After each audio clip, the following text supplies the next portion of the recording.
pessoal, lá, lá já tem resolvido, a gente só está resolvendo junto aqui só para ver como é que faz, né? Então aqui, ó, já está no sistema já, eu já estou dividindo o que é y1, y2 e y3, né? Aqui eu faço a mesma coisa, ó, tenho 2As, tá? 2As mais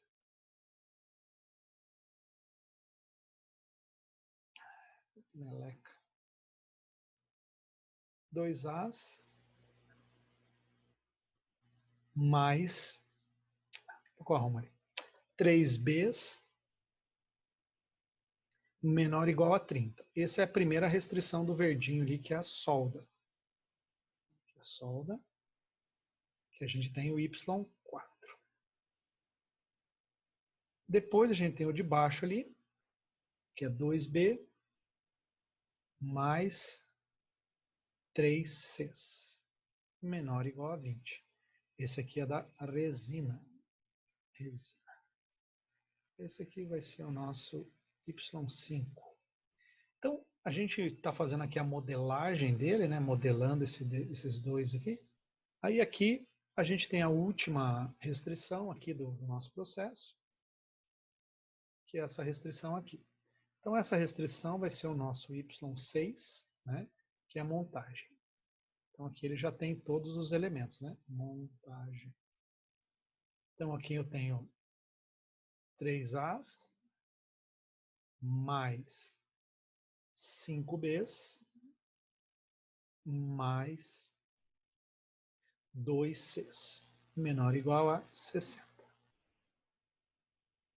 Está ali no amarelinho aqui, só para a gente saber que essa aqui é a restrição do amarelinho ali. Né? Então, o amarelinho vai ficar marrom meio amarelo. Agora só está faltando a função objetivo, né?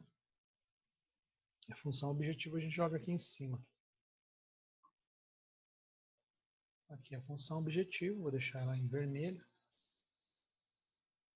Fica bem claro aqui. Então, o que eu quero? Opa, lembrando que aqui é y6. Aqui é max.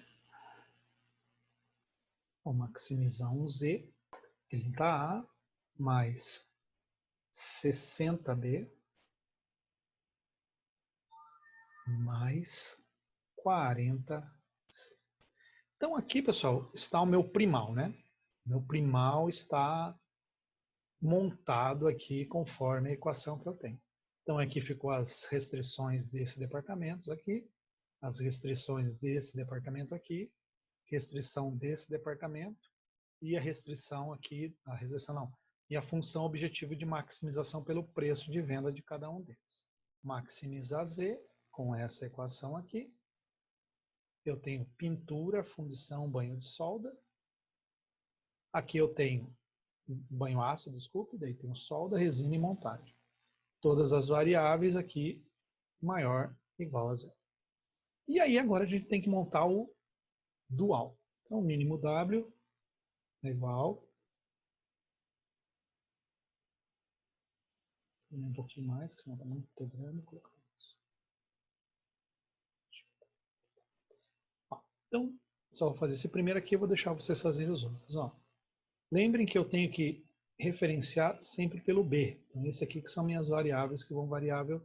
Então, esse aqui é a quantidade de horas, quantidade de horas, quantidade de horas, quantidade de horas. E eu vou referenciar isso com o Y, que o Y vai ser o preço por cada atividade.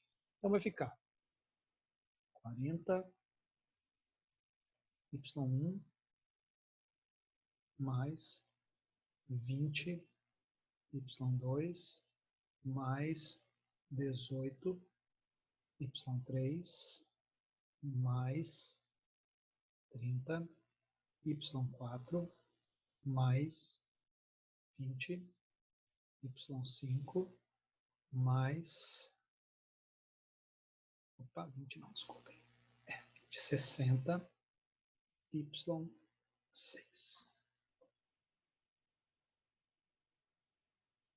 Então essa aqui é a minha função objetiva nova. Vou minimizar isso aqui, lembrando que o resultado dos dois é exatamente igual. Tá? Então, eu tenho três restrições ali. Okay? Eu já vou colocar a resposta aqui, que já tem aqui embaixo, só para vocês verem como é que é. Então, ó, ficou assim, ó. 3y1, 0y2, 0y3 e assim sucessivamente. E eu sempre coloco do lado ali, ó, a variável. Aqui não.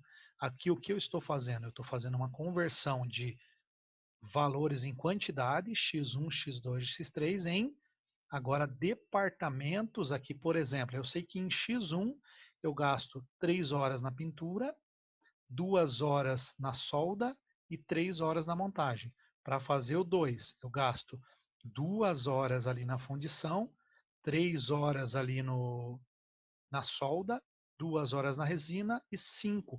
Então, olha que legal, eu transformei aqui um processo de quantidade de departamento para o que eu vou ter em cada produto. Esse produto gasta quanto? Esse produto gasta quanto? Esses valores são em grana, 30, 60 e 40 reais. Então, para produzir um produto que custa 30 reais, eu gasto essa quantidade de hora. Para produzir esse produto aqui, então o que eu quero encontrar? Eu quero encontrar o valor de Y1, Y2 até o 6. Esses valores vão ser em hora. Então aqui, por exemplo, 40 vezes alguma coisinha que vai me dar 40 reais. Se der 1 aqui vai ser a hora. Se der 0,5 vai ser 20 minutos, 20 reais, meia hora. Então aqui esses valores Y1, Y2 e Y3 vai ser o valor da hora de cada departamento. Então enquanto aqui eu tenho o lucro, aqui eu vou ter o valor por cada departamento, né? Lembrando que Y1 está conectado com a pintura, Y2 está conectado com a fundição. Então esse Y1 aqui é a quantidade de hora que eu posso pagar na pintura. Y2 é a quantidade de hora que eu posso pagar na fundição. E assim sucessivamente.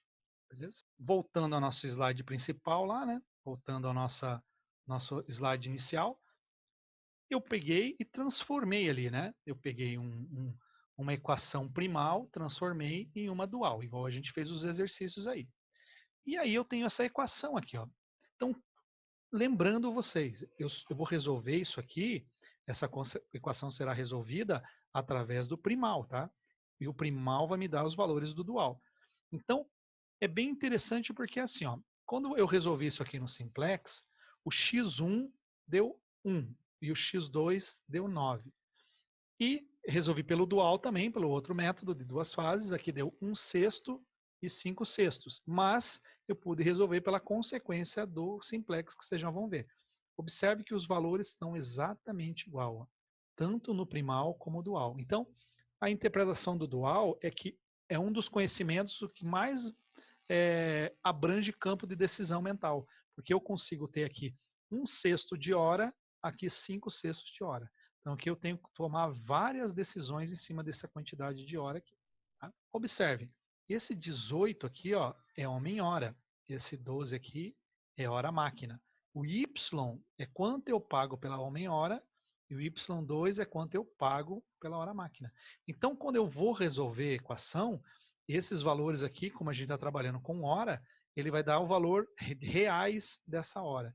Esse aqui vai dar o valor real dessa hora. Então, essa multiplicação aqui vai dar o preço de uma hora, ou no caso aqui, homem-hora, do departamento.